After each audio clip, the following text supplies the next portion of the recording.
नमस्कार dear students, मैं मोनू कुमार अपने चैनल हिस्ट्री सेंटर आपका स्वागत करता हूं हिस्ट्री चैनल पे। और आज हम बात करने जा रहे हैं हिस्ट्री के टाइमलाइन की, महत्वपूर्ण तिथियों की।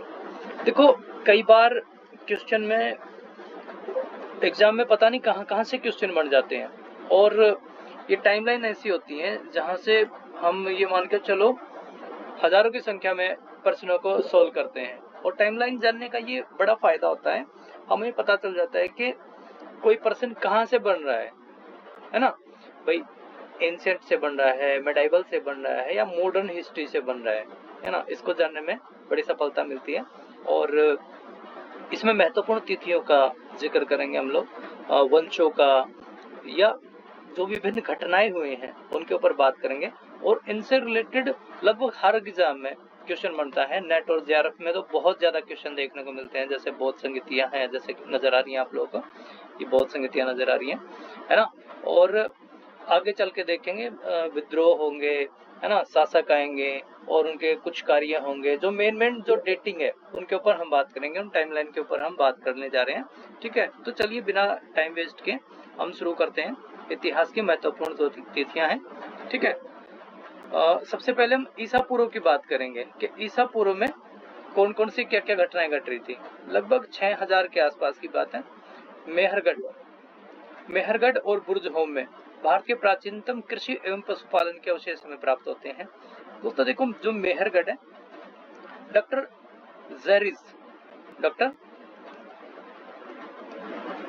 ज़ेरिर्ज ये एक इतिहासकार हैं, जिन्होंने 1970 के आसपास यहाँ पे गेहूं और जौ की जो फसल है वो खोजी थी, और जो सबसे पुरानी मानी जाती थी, लगभग 6000 से 7000 के आसपास थी।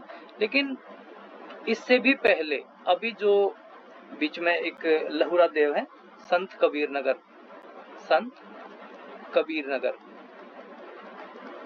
यूपी में ये, और यहाँ एक जगह है लहुरा देव में डॉक्टर तिवारी एक वो है। डॉक्टर तिवारी ने 2002 में यहाँ पे खोज की है, और यहाँ से पाया है जो सबसे प्राचीनतम चावल के साक्ष्य हैं वो हमें लहुरा देव से प्राप्त होते हैं। संत कबीर नगर उत्तर प्रदेश में, यहाँ से हमें प्राप्त होते हैं। ठीक है, और बुर्जहोम को हम देखते हैं। बुर्जहोम ये वो स्थल है जो जम्मू कश्मीर में स्थित है, नवपाषाण कालीन स्थल है, और यहाँ पे गर्तावास मिलते हैं। घरों में नीचे गड्ढे बनाए हुए हैं और यहाँ पे गर्तावास हमें नजर आते हैं। और घर के बाहर और घर के अंदर हमें आग के साक्ष्य नजर आते हैं, आग जलाने के साक्ष्य हमें बुर्जहोम में नजर आते हैं। और एक खास बात थी, जो मेहरगढ़ है, मेहरगढ़ में क्या होता था, मनुष्य के साथ बकरी के दफनाए के साक्ष्य मिलते हैं, बकरी के। और बुर्जहोम में क्या था, मनुष्य के साथ कुत्ते में दफनाए हुए मिलते हैं। तो ये दोनों चीजें मेहरगढ़ और बुर्जहोम की हैं। ठीक है, यहाँ से प्राचीनतम कृषि एवं पशुपालन के अवशेष में नजर आते हैं। 5000 से 4000 बागोर और आदमगढ़ के निकट भेड़ बकरी पालन के साक्ष्य में नजर आते हैं। 4000 से 3000 ईसा पूर्व में कृषक एवं पशुपालक सभ्यताएं उभरती हैं। ठीक है, ये हमें देखने को मिलती है 4000 से 3000 के आसपास। ये मान के चलो 3000 के आसपास, 3000 ईसा पूर्व के आसपास हड़प्पा सभ्यता का उदय हमें देखने को मिलता है कि हड़प्पा सभ्यता का उदय हो गया था।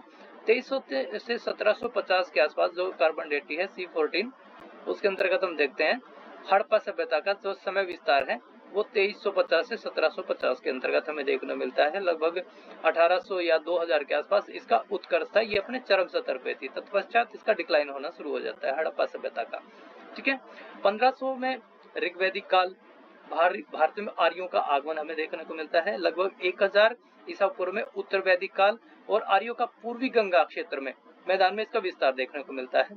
950 ईसा पूर्व में महाभारत का युद्ध हमें देखने को मिलता है, जो महाभारत का युद्ध हुआ था। 850 में 23वें तीर्थंकर थे जो पार्श्वनाथ, उनका जन्म हमें परंपरागत वर्ष नजर आता है 850 में। ठीक है, जो प्रथम थे वो ऋषभदेव थे, और जो 24वें थे वो महावीर जैन थे। ठीक है, महावीर स्वामी जी 24वें तीर्थ कर रहे हैं। 600 से 650 में 16 महाजनपदों का उदय में दिखाई देता है और उपनिषदों की रचना इस काल में नजर आती है और आर्यों का दक्षिण तक विस्तार। ये देखो आर्यों का पहले यहाँ पे 1000 के आसपास हमें पूर्वी गंगा में मैदान क्षेत्र में नजर आते हैं, है ना, और 650 तक ये लगभग दक्षिण क्षेत्र में भी पहुंच जाते हैं, है ना। और 540 में जैन धर्म के संस्थापक वर्धमान महावीर का जन्म हमें देखने को मिलता है। 540 के आसपास महावीर का जन्म है, ठीक है। और 563 में गौतम बुद्ध का जन्म हमें देखने को मिलता है। इसके बीच में 540 से 468 में जैन धर्म के वास्तविक संस्थापक वर्धमान महावीर का जीवन काल होता रहता है, 540 से 468 अंतर्गत। और 563 में बौद्ध धर्म के संस्थापक महात्मा बुद्ध आ गए। 563 से 483 में बौद्ध धर्म के संस्थापक जो गौतम बुद्ध हैं उनका जीवन काल रहता है, ठीक है। 483 ईसा पूर्व में इनकी डेथ हो जाती है, महापरिनिर्वाण हो जाता है इनका। 516 में ईरान के शासक डेरियस प्रथम का भारत में प्रथम बार विदेशी आक्रमण हमें देखने को मिलता है। 544 से 412 में हर्यक वंश, बिंबिसार, जो हरिवंश के जो शासक है, बिंबिसार है, अजातशत्रु है, उदयन है, ये हमें देखने को मिलते हैं।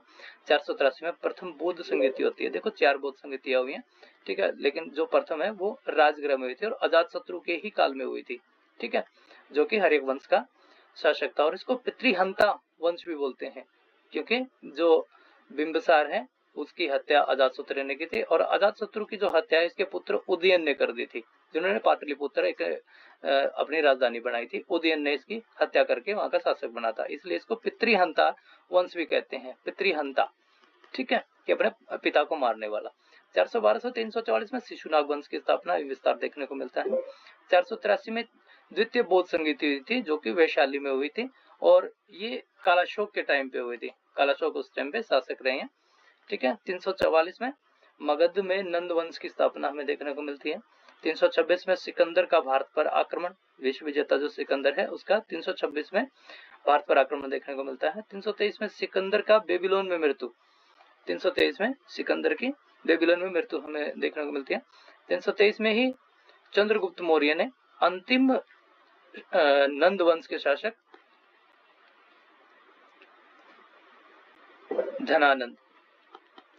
धनानंद की हत्या करके चंद्रगुप्त मौर्य ने मौर्य वंश की स्थापना की, ठीक है।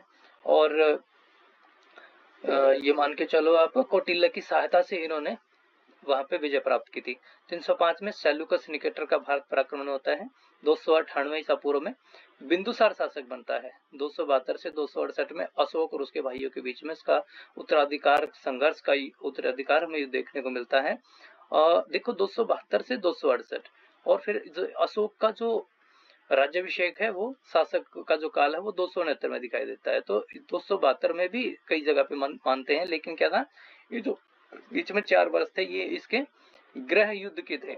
इनके घर पे ही जो गृह युद्ध हुआ था, अपने भाइयों से संघर्ष हुआ था, उत्तराधिकार के बीच ये युद्ध लड़ रहे थे। इसके बीच में जो 4 वर्ष है ये यहाँ पे नहीं गिने जाते।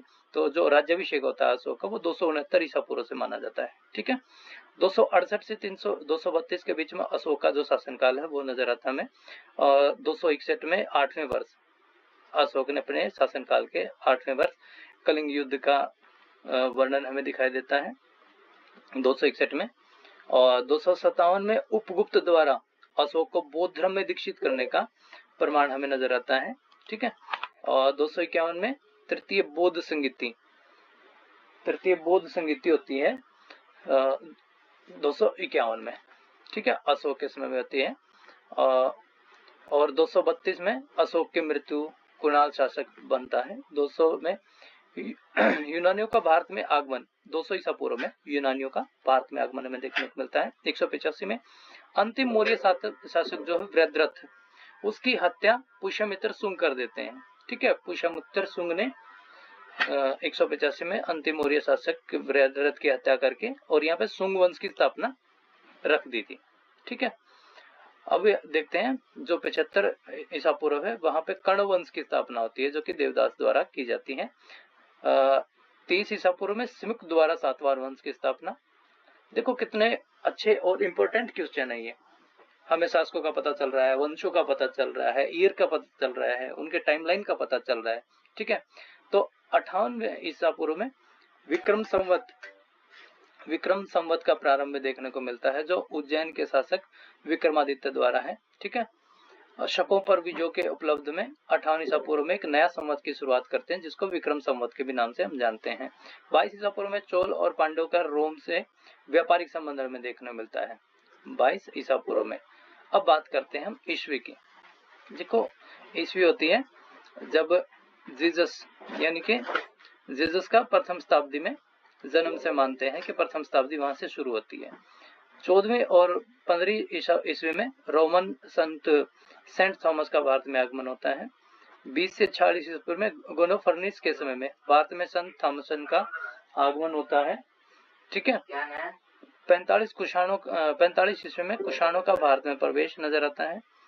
65 ईस्वी में चीनी सम्राट बौद्ध ग्रंथों के लिए भारत के प्रतिनिधि को भेजता है, भारत में प्रतिनिधि को भेजते हैं।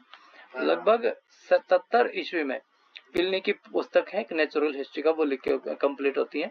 78 ईस्वी में कनिष्क द्वारा शक संवत, देखो वहां 58 में चला था, 58 ईसा पूर्व में, और अभी 78 ईस्वी में शक संवत की शुरुआत होती है, जो कि भारत द्वारा प्रयुक्त में लाया गया।